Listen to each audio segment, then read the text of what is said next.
आज के ज़माने की एक कड़वी सच्चाई, एक माँ की खामोशी।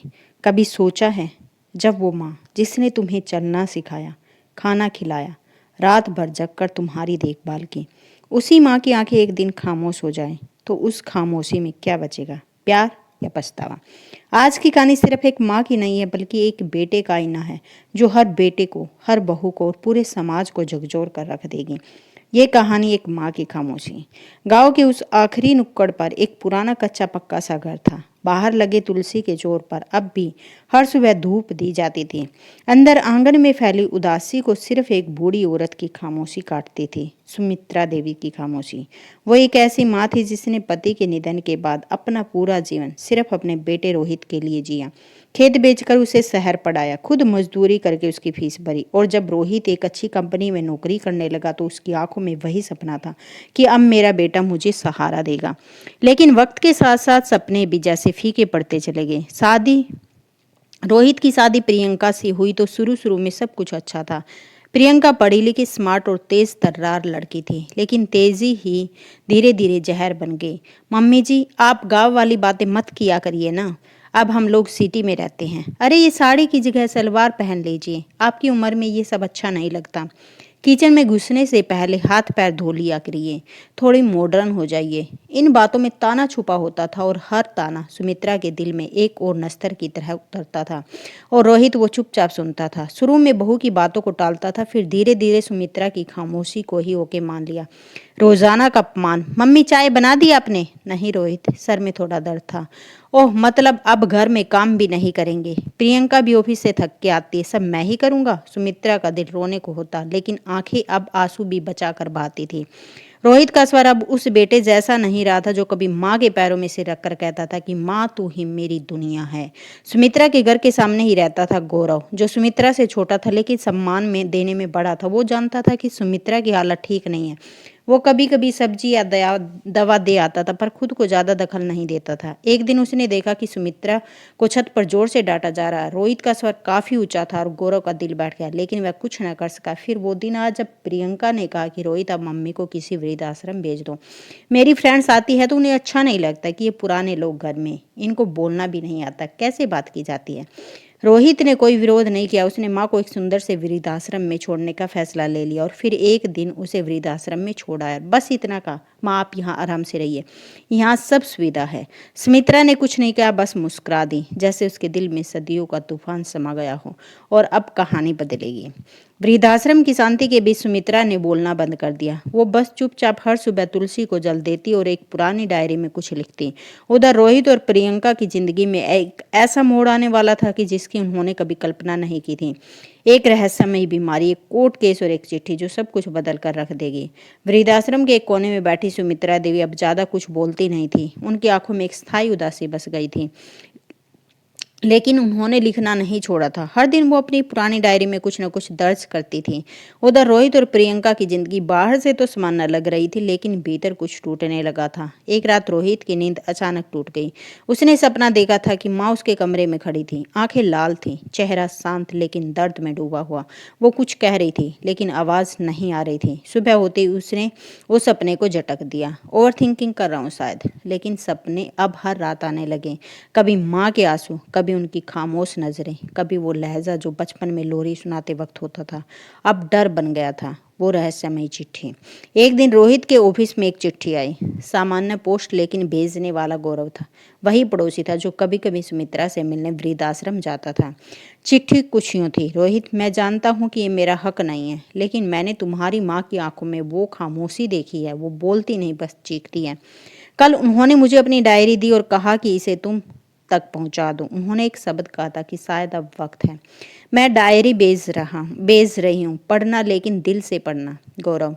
डायरी के पन्ने उसके हाथ में आई, और जब पहला पन्ना पलटा, आज रोहित ने मुझे पहली बार आंख दिखाई। शायद उसकी आंखों में अब मैं नहीं रहती, वहाँ कोई और आ गया है। लेकिन क्या गलत मेरी परवरिश थी?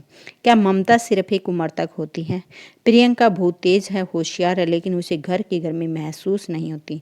शायद उसकी माँ ने उसे वो चूल्हा नहीं दिखाया जो मैंने जलाया था। आज मेरे बेटे ने कहा कि आप अब हमारे लिए बोझ हैं। ये वही बेटा जिसने मेरा आंचल पकड़कर पहली बार चलना सीखा था, आज वो ही मुझे गिरा रहा है। गौरव मुझे कहता है कि बोलिए सुमित्रा दी, कुछ तो कहिए। मैं मुस्कुरा देती हूँ। काश मुस्कुराहटों का भी कोई दर्द होता तो लोग समझते। रोहित एक एक शब्द पढ़ता जा रहा था और उसकी रगों में कुछ टूट रहा था। वो अचानक उठ खड़ा हुआ। प्रियंका हैरान थी।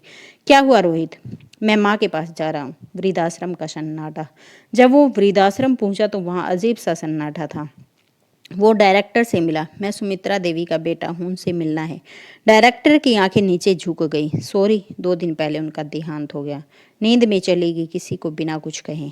रोहित की सांस अटक गई। उसने खुद को जोर से तमाचा मारा। माँ बिना कुछ कहे चली गई और मैं तो कुछ सुन भी नहीं पाया। सुमित्रा ने आखिर में कुछ छोड़ा था। वृद्धाश्रम के डायरेक्टर ने कहा उन्होंने आपके लिए एक वीडियो छोड़ा था, एक वॉइस रिकॉर्डिंग। रोहित ने कांपते हाथों से वो रिकॉर्डिंग सुनी।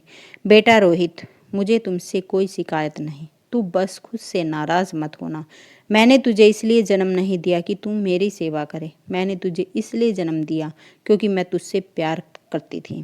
हाँ, तकलीफ हुई, बहुत हुई, लेकिन तुझसे नफरत कभी नहीं कर पाई।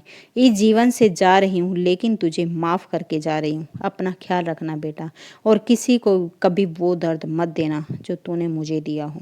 तेरी माँ। अंत नहीं, प्रारंभ है ये पश्चाताप का। रोहित वही जमीन पर बैठ गया।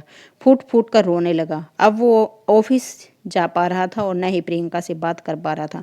उसने माँ की राह गंगा में प्रवाहित कर दी और वहीं बैठा रहा पूरे दिन। फिर एक दिन उसने सब कुछ छोड़कर एक नया काम शुरू किया।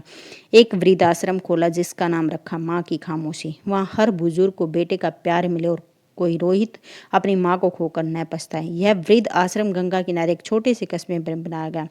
माँ के निधन के 6 महीने के बाद एक नई शुरुआत होती है। रोहित अब पहले जैसा नहीं रहा। कभी जो केवल ऑफिस और अपने आराम की दुनिया में मस्त था, वो सुबह सुबह वृद्धाश्रम के बाहर बुजुर्गों के लिए चाय बनाता था, उनकी दवाइयों का ध्यान रखता था और रोज शाम को माँ की तस्वीर के सामने बैठकर माफी मांगता। उसने अपनी सारी पूंजी जमा पूंजी लगाकर एक जगह खरीदी, गंगा के किनारे एक शांत और खुला परिसर। वहीं पर उसने खोला माँ की खामोशी वृद्धा सेवाश्रम। पहला दिन, पहला मेहमान। वृद्धाश्रम के पहले दिन एक बुजुर्ग दंपति वहां पूछे। नाम था हरिचरण और गौरी। दोनों के बेटे उन्हें घर से निकाल चुके थे। गौरी रोते हुए बोली कि बेटा, क्या हम यहाँ रह सकते हैं? हमारे पास देने को कुछ नहीं है। रोहित ने उनका हाथ थाम लिया। माँ, बाबूजी, यहाँ देने का नहीं, सिर्फ जीने और जीने देने का नियम है। गौरी ने सिसकते हुए रोहित का माथा चूमा। बेटा, अगर मेरा बेटा तू होता तो मैं कभी अकेली ना होती। रोहित की आंखों से आंसू बहने लगे। उसने कहा, अब मैं ही आपका बेटा हूँ। माँ की कसम खाकर कहता हूँ कि अब किसी माँ को रोने नहीं दूंगा। प्रियंका की वापसी। इधर प्रियंका को अब एहसास हो चुका था कि वो क्या खो चुकी है। शहर में अकेलेपन ने उसे तोड़ दिया। उसे जब पता चला कि रोहित अब वृद्धाश्रम चला रहा है, वो हैरान है। एक दिन वो चुपचाप वहां पहुंची। रोहित, तुम यहाँ ये सब और मैं। रोहित शांत था। उसने कहा, प्रियंका, मेरी माँ तो चली गई लेकिन अब मैं और किसी माँ को बेसहारा नहीं देख सकता।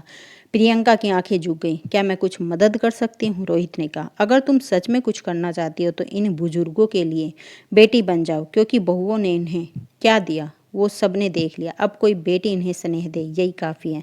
एक दिन माँ लौट आई, तस्वीर में नहीं, एहसास में। रोहित उस शाम तुलसी को जलाकर आंगन में बैठा था कि तभी एक बुजुर्ग महिला आई, बहुत कमजोर, बहुत थकी हुई। उसने कहा, बेटा, मैं भी माँ हूँ और मुझसे अब अकेलापन नहीं सहा जाता।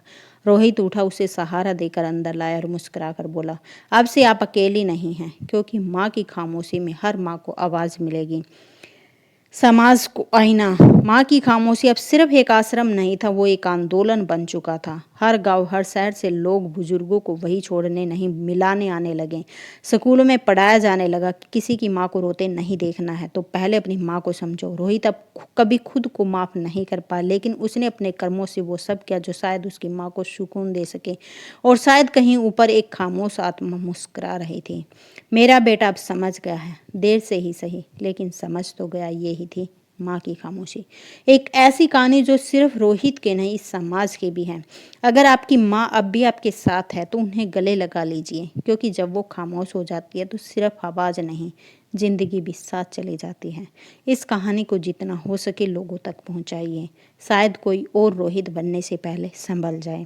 अगर ये कहानी आपके दिल को छू गई तो इसे लाइक कीजिए, शेयर कीजिए और कमेंट बॉक्स में बस एक शब्द लिखिए, माँ। अगर आप अपनी माँ से प्यार करते हैं तो, क्योंकि एक शब्द में पूरी दुनिया समाहित है। माँ, कमेंट बॉक्स में ज़रूर लिखिएगा। धन्यवाद दोस्तों, मिलते हैं अगली कहानी में।